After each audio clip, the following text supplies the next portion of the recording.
ஓம் ஸ்ரீ குருபியோ நமக. ஓம் ஸ்ரீ மகா பெரியவா சரணம். ஏப்ரல் 17 புதன்கிழமை ஸ்ரீராம நவமி. அன்னைக்கு தினம் வழிபட வேண்டிய நேரம், செய்ய வேண்டிய பூஜை. பகவான் ஸ்ரீராமர் அவதரித்த நாளை தான் ஸ்ரீராம நவமி திருநாளாக நம்ம எடுத்துக்கிறோம். அன்னைக்கு தினம் அதிகாலையில் எழுந்து நீராடி பூஜை செய்து அலங்கரித்து பட்டாபிஷேக கோலத்தில் இருக்கக்கூடிய ராமர் படத்துக்கு நம்ம வழிபாடு செய்யணும். அன்னைக்கு நாள் முழுக்க ராமநாமம் சொல்லணும். ஏப்ரல் 17ஆம் தேதி ராமநவமி எப்போ வருது அப்படின்னு கேட்டிங்கன்னா, 16ஆம் தேதி சாயங்காலம் 5:47 மணிக்கு ஆரம்பிக்கக்கூடிய நவமி திதி ஏப்ரல் 17ஆம் தேதி இரவு 7 மணி வரைக்கும் இருக்கு. ஆனால் நம்ம ராமநவமியை ஏப்ரல் 17ஆம் தேதி மாலை 7 மணி வரைக்கும் நம்ம கணக்கில் எடுத்துக்கலாம். அன்னைக்கு ராமருக்கு பிடிச்ச நைவேத்தியங்களை வீட்டில் செய்யலாம்.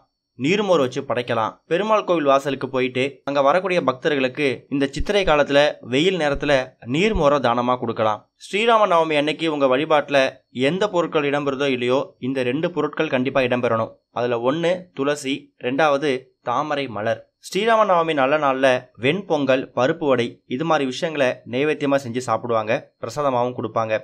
ஸ்ரீராமர் ரொம்ப எளிமையான வாழ்க்கையை மேற்கொண்டதால அவரோட பிறந்த நாளில் எளிய பானங்களாக இருக்கக்கூடிய நீர்மோர், பானகம், விசிறி, செருப்பு, குடை இது மாதிரி விஷயங்களை தானமாகவும் கொடுக்கலாம். பெரிய அளவில் நைவேத்தியம் படைக்க முடியாலும் பரவாயில்ல.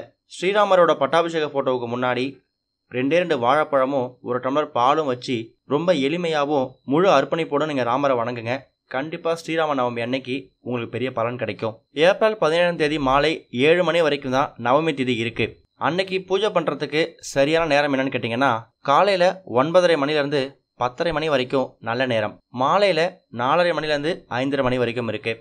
முடிஞ்சவங்க காலையில் 9:30 10:30 மணி இந்த நேரத்தை நீங்கள் தேர்ந்தெடுத்து ஸ்ரீராமர் பட்டாபிஷேக கோலத்தில் இருக்கிற மாதிரி ஃபோட்டோவை வாங்கிட்டு அதுக்கு பூஜை பண்ணி நீர்மோர், பருப்பு வடை, வெண்பொங்கலை நைவேத்தியமாக படைச்சி அதை பிரசாதமாக எடுத்துக்கோங்க. பிரசாதமாக சாப்பிடுங்க.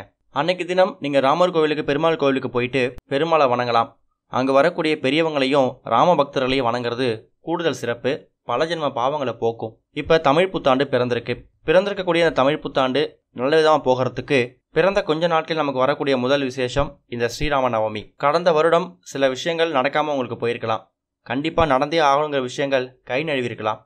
அப்படிப்பட்ட விஷயங்கள் நடக்காத விஷயங்கள் நடக்கணும் அப்படின்னா இந்த ஸ்ரீராம நவமி அன்னைக்கு ராமரை மனசார வேண்டிக்கோங்க.